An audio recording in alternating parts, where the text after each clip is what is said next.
acreditei que já era proprietária do imóvel, um belo dia um vizinho, seja alguma pessoa, me conta e eu corro para o cartório e apresento o meu título e ele é protocolado. Meu título não vai ser registrado, ele vai ser devolvido, vai baixar uma nota devolutiva, né?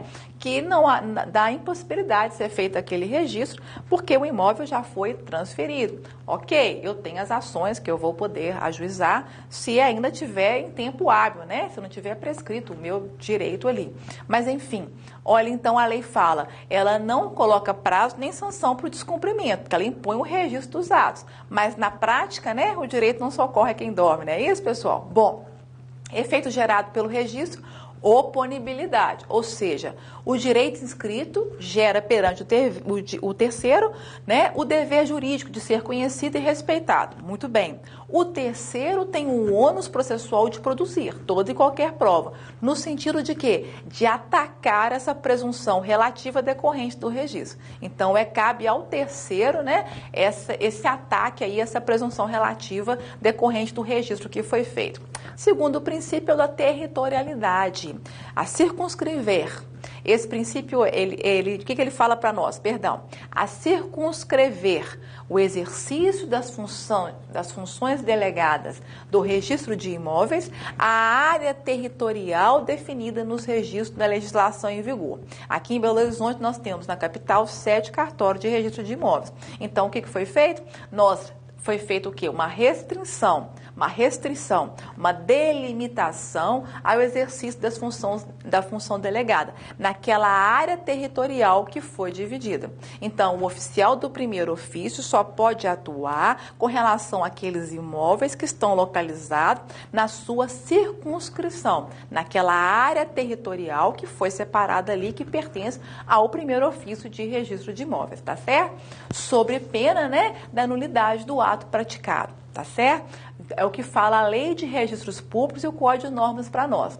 O registro deverá ser feito no ofício imobiliário da circunscrição territorial a que pertencer aquele imóvel. E aí também falo para os senhores, o decreto estadual 8338 de 1965, ele estabeleceu o zoneamento da comarca de Belo Horizonte para efeito registro de imóveis. Então, foi ele que fez essa divisão. Na verdade, ele criou o 7º ofício de registro de imóveis, tá? E fez essa divisão territorial aqui em Belo Horizonte. Bom, princípio da continuidade registral, ou seja, ele impede o lançamento de qualquer ato de registro sem a existência de um registro anterior que lhe dê um suporte formal, excepcionadas as aquisições originárias, né? A adjudicação, a arrematação, são os próprios exemplos que o Código de Normas trouxe aí para nós.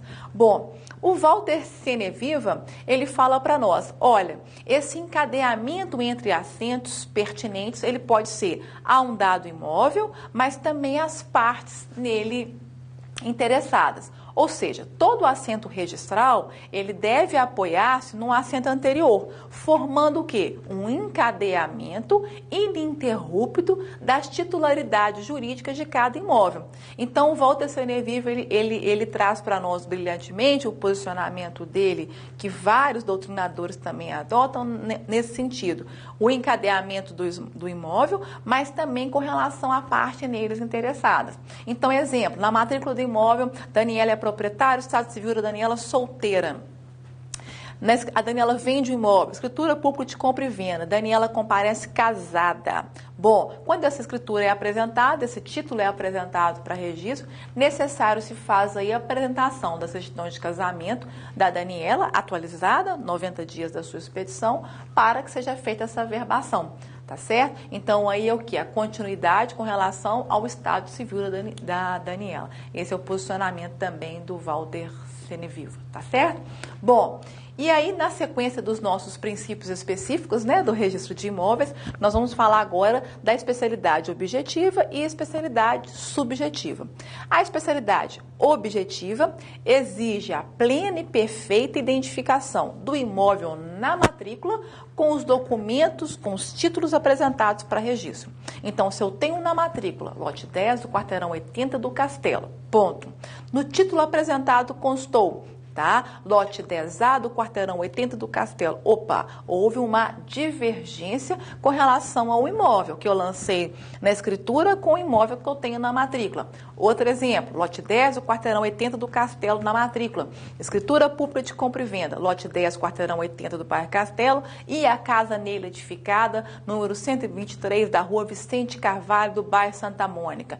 Houve uma divergência com relação ao imóvel, ao objeto, tá? Então, aí, em face ao princípio da especialidade objetiva, que exige essa plena e perfeita identificação, né, dos dados do imóvel que consta no título apresentado quando eu cotejo com a matrícula, ou se eu não tiver matrícula aberta, com o registro, né? Então, aí, esse título vai ser devolvido para sanar essa exigência legal. O princípio da especialidade subjetiva já diz respeito com relação às pessoas. Ele exige a perfeita identificação e qualificação das pessoas nomeadas na matrícula e no registro, né? E nos títulos levados a registro. Muito tranquilo, não precisa de maiores explicações. Princípio da prioridade. Eu costumo dizer que o princípio da prioridade é o coração do registro de imóveis, não é isso? Ele outorga ao primeiro apresentante do título a prevalência do seu direito sobre o apresentante posterior, quando referente ao mesmo imóvel e contraditório. Né? Então, aquela pessoa que protocola o seu título primeiro, ela tem a prioridade, ela tem a preferência no direito real. E aí vou fazer um parênteses aos senhores, fiquem atentos, nós vamos até falar um pouco mais sobre esse assunto, que o Código de Normas, ele abre um capítulo inteiro só para falar dos títulos apresentados para exame e cálculo de emolumentos. Mas eu vou adiantar, porque eu vou chegar nesse momento, esses títulos, eles não são protocolados, eles não podem ser protocolados. Se eles não são protocolados, eles não têm a prioridade, eles não têm a preferência do direito real. O título é apresentado para que seja feita a qualificação registral, é feita essa qualificação, expede-se uma nota devolutiva, apontando ali com alguma exigência legal que tem que ser cumprida, e o orçamento do cálculo, né, dos emolumentos para a pessoa pagar. Tá certo? Agora, o título protocolado, ele tem a sua prioridade, ele tem essa preferência do direito real. Princípio específico da tipicidade. Ele afirma que são registrados apenas os títulos previstos em lei. Muito tranquilo também. Princípio da disponibilidade. O que ele fala para nós? Que ninguém pode transferir mais direitos dos constantes do registro de imóveis. Direitos esses compreendidos: disponibilidade física, área disponível daquele imóvel, e jurídica, a vincular o ato de disposição à situação jurídica do imóvel e da pessoa. Ou seja, a lei garante ao proprietário o direito de dispor dos seus bens. Está lá nos atributos da propriedade, né? Dispor, reaver, reivindicar, enfim. Então, a lei garante ao proprietário o direito de dispor dos seus bens. Contudo, esse direito ele é assegurado pelo registro.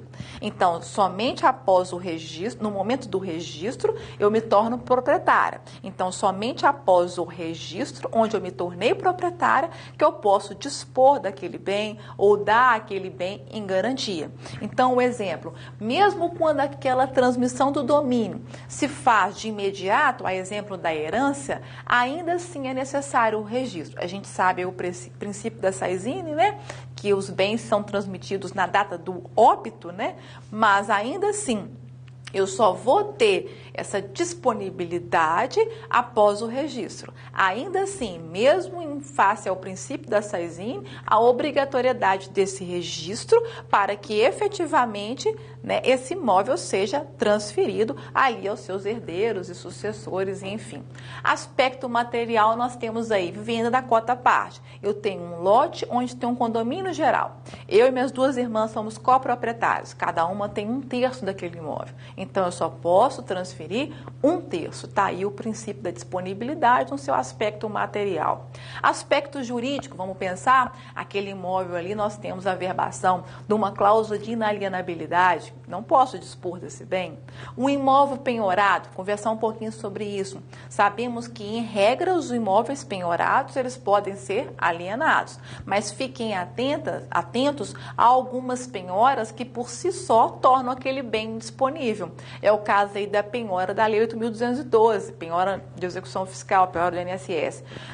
Consta lá na própria legislação, salvo engano, artigo 55, 57, por ali, que fala que no momento do registro da penhora, o bem desde já torna-se indisponível. Então, você vai pegar a matrícula do imóvel, registra de uma penhora, mas ela veio da Lei 8.212, ela veio de uma penhora do INSS, por exemplo. Aquele bem está indisponível. Imóvel hipotecado, também sabemos que, em regra, o imóvel hipotecado